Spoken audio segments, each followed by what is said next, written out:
Hello guys, it's Loconte19 here, and today we are going to talk about the history of Bardock and everything inside it. We are going to go a bit in depth, and everything goes thanks to Kanzenshuu for this topic and things being said on it.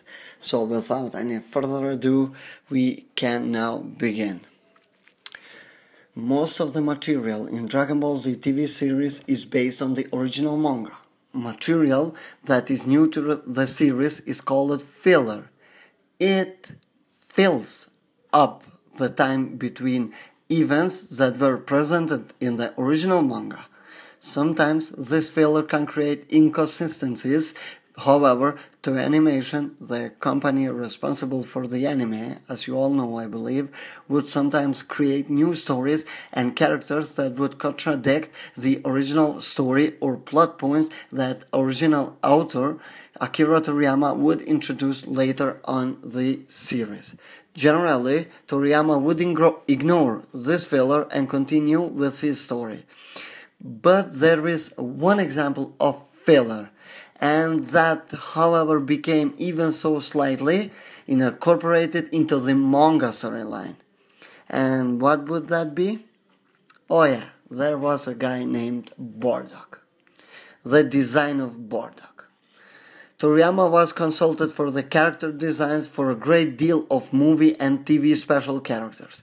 Villains such as Cooler and Broly were actually originally designed by Akira Toriyama, despite only appearing in theoretical features. When consulted on the first Dragon Ball Z special, Toriyama threw in his ideas and designs, and even offered suggestions on what the color of Saiyan's hair should be and the names of the characters in the feature. This is not where Bardock's story begins. However, Katsuyoshi Nakatsuru is one of Akira Toriyama's highly regarded right-hand man, so to speak, responsible for a great deal of character designs during the TV series run, as well as commissioned to do astonishing amount of official merchandise artwork, both in the past and in the present. In fact, there have been instances where Toriyama himself has not been sure whether a particular drawing was his or Nakatsuru's. Nakatsuru was initially given the task of designing Bardock and his crew for the upcoming TV special in the summer of 1990. His initial Bardock design remained relatively unchanged, but the design names for the Bardock crew vastly different from the final version, as you can see in the picture. While Jaga, who would become Totapo, remained relatively close to the design and named Pun, Jagaimo meaning potato, Toma received a haircut and a different syllable emphasis. Pambukin received a slightly rearranged name and much more width, and Corn, Seipa, received an entire overhaul. What happened here? Toriyama happened. Toriyama came to Nakatsuru's design and made some minor additions and anything from the character designs to the names themselves. Here are some examples of Toriyama designs and notes for each of the characters. Interestingly enough, the eye catches and final shot that concluded the ending theme to the TV special showcase some of the original Katsuyoshi Nakatsuru's character designs. They are in very far background behind the corresponding updated versions, but it was certainly a nice Easter egg to toss into the production, and one we did not fully understand until many years later. So let's continue. Incorporating the character. Up until to this point, there had been no mention of Goku's father in the manga, save for the minor comments Raditz made about Goku looking like his father. The TV special would be produced brand new exclusively for television. Amazingly, Toriyama was so enthralled with the feature that he actually incorporated the character of Bardock into manga. Dragon Ball Z Episode 86 that aired on 10 April 1991 contains the events corresponding to the above characters' events in the episode scenes from the TV special, which had aired on 17 October 1990, are shown in a place of Toriyama's own flashbacks, which technically does flash back to the events of TV special. As reprinted in America Volume 6, Number 3, it goes like this. On the other hand, when Toriyama is asked to pick out his favorite original story for the Dragon Ball animation, he passes over the lighter tales and selects the story with Goku's father Bardock. He says, "It's a pretty dramatic story that I would never draw myself. I got to see a different kind of Dragon Ball in a good way." Personally approved by Akira Toriyama himself, Bardock became incorporated in the manga storyline as an actual character, if only for 2 panels. Now we can continue to talk a bit for beyond the 1990s. And let's continue. For years upon years, this is where the story stood. Bardock was seemingly well-loved character popping up in video games and receiving figures when appropriate. In the July 2011 issue of Shueisha video game-focused magazine V-Jump, a vague reference was made to an upcoming Dragon Ball Heroes-related feature in the next month. Issue stating, in addition to the popular Dragon Hero newspaper, manga will be published too. Details were sparse. What would be like? Mistranslations and assumptions flooded fandom, but it was evenly revealed via the official V-Jump website that the spin-off author Naho Oishi would actually be taking on yet another special project. As a part of a new update for Dragon Ball Heroes, the last card-based arcade game for the franchise in Japan, Bardock would be receiving a new Super Saiyan transformation. What made this update more interesting than anything that he had come in recent years was that all-out media assault that it was part of new cards with Super Saiyan Bardock were produced to Dragon Ball Heroes, which were even promoted on the television.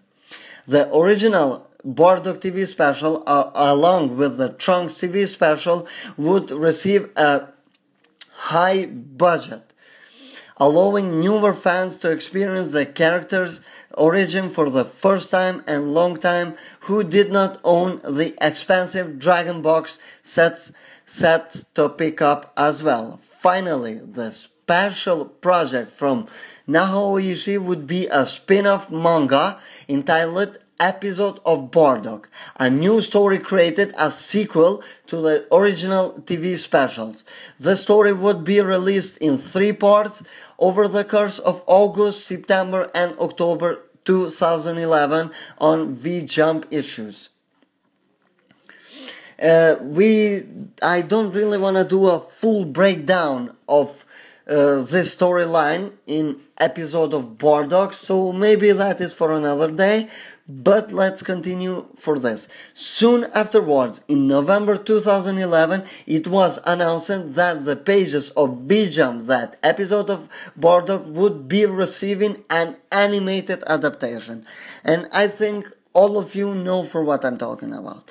Details were sparse at the time, but an advanced screening would be available at Jump Festa the following month, scheduled for December 17th and 18th. The new anime was attributed to the Dragon Ball Force project, also alongside which might be a prior or working code name for one or more projects with the titles Sakio Super Saiyan Secret Project, or Sakio Super Saiyajin Secret Project, however you wanna call it. As Jump Festa came and went, it became apparent that the new special would be animated and debuted all in one shot, running approximately 20 minutes in length. Surprisingly, the special became available for free, albeit region-locked, streaming on the Bandai channel website. The special was later made available also via streaming, although this time not region-locked on Toei Animation Anime Jan website. The animated adaptation story stayed essentially the same for its manga incarnation, with few extra bits of dialogue when necessary and a well-animated fight between Bardock and Chilled to wrap things up. Meanwhile Bardock was being used in a completely different story. Dragon Ball Online launched in beta for the Korean market in 2010. The massively multiplayer online role-playing game, MMORPG, as you might know, allowed players to create their own characters, explore the Dragon Ball world, and save the timeline for interfaces by new villains. The game's backstory picks up with the end of manga and continues onwards over the course of few hundred years. So we don't have to cover that up, but we can say that Bardock is highly used character in the games by Dragon Ball heroes, Dragon Ball Xenoverse. Later on, they used him in Xenoverse 1 and Xenoverse 2, and of course we also had Bardock in many games from Budokai Tenkaichi and all the others. So you can say that Bardock is a well-loved character. But if you think that was over for the Bardock in Dragon Ball offices, well, you are wrong.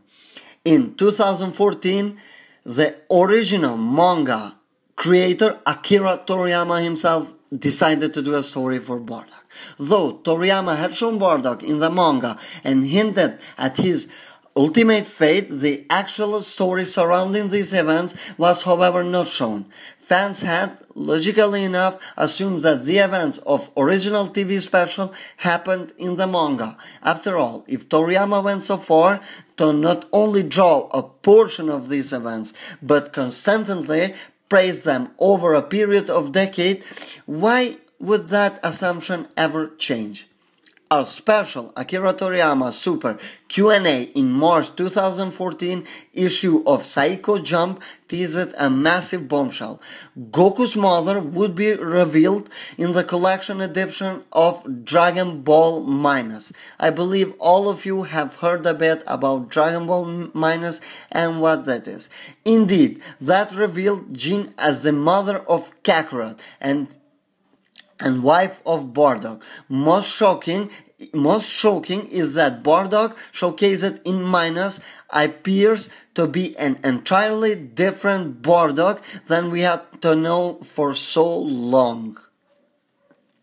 Removed even further from the source material as Naho Ooshi's sequel version in episode of Bardock, while Toriyama's Bardock certainly did have the raw concept of figured out Frieza plan and wants to do something about it. Nearly everything else was different. Gone was Bardock's theme. Gone was Bardock's unrepentant nature, and gone was Bardock's empathy towards Kakarot. It was a new Bardock for the new era from the new author, though in this case this new author was the original author himself. But it's a new author for Bardock, so we have had 3 different authors who have worked in Bardock. This shows how truly great Bardock was as a character.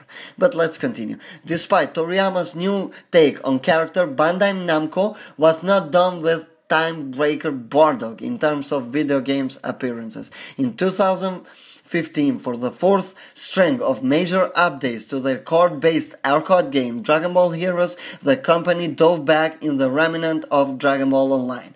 Timebreaker Bardock once again fought Mira, this time in the card battle arena.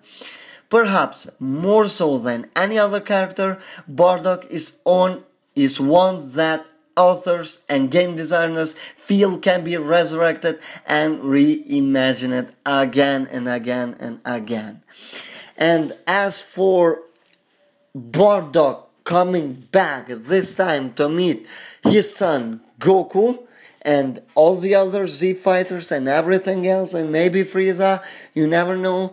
Akira Toriyama has said himself that it is impossible to bring Bardock back, given to the fact that Bardock is a low-class warrior and he is nowhere near strong as Goku or the others.